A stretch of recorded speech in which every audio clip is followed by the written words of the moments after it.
once again, back once again, back once again, back once again, back once again with a beat. Let the bass kick. Welcome to the Wisdom in All Things podcast, which you can also get by email. If you're into that, stop by wisdominallthings.com to sign up for it.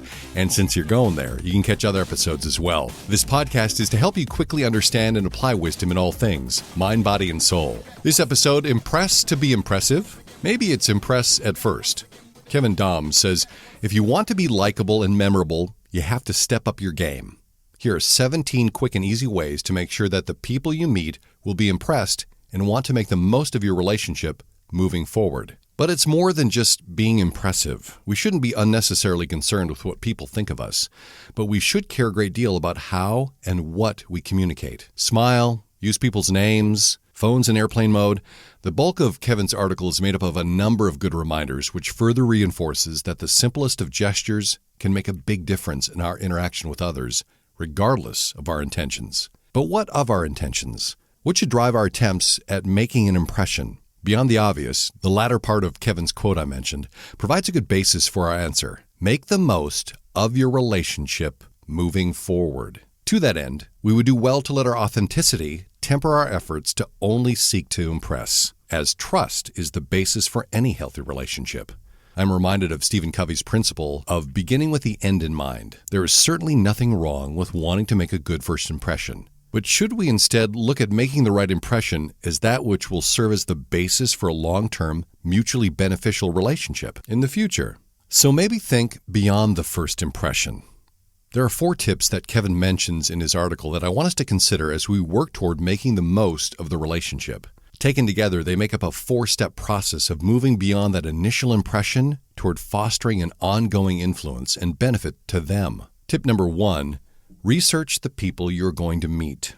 Are we looking into the person or team we're meeting with in regards to how we can benefit, or are we seeking to know more about them with the intent of being able to best serve their needs? Not that they're mutually exclusive, but what is the priority? Tip number 15 from Kevin's article, leave people with something of value.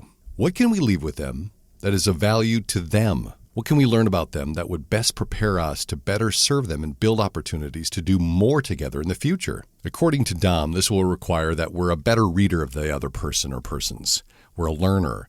We're listening for a true need. And then we share our knowledge and experience. Tip number 16 from his article, show genuine appreciation. So as we seek to go beyond just that first impression or making a good impression, the emphasis needs to be on being genuine. Appreciate them, the relationship, the opportunity to talk with them. It will communicate to them that they're the priority, but also create the desire on their part to welcome a future opportunity to work with you. The 4th step, it's tip number 17 in Kevin's article, it says, follow up immediately.